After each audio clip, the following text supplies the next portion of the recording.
Hi everyone, welcome to my channel.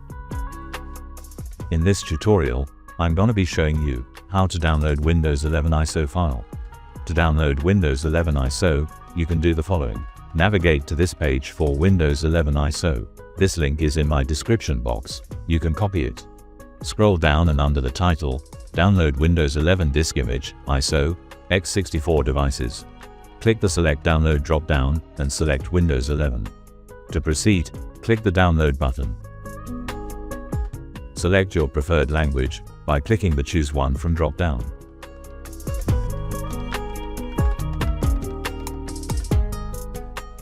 Then, click Confirm.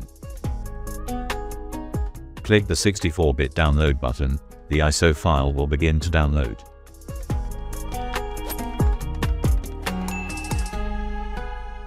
That's it. Very simple and very easy.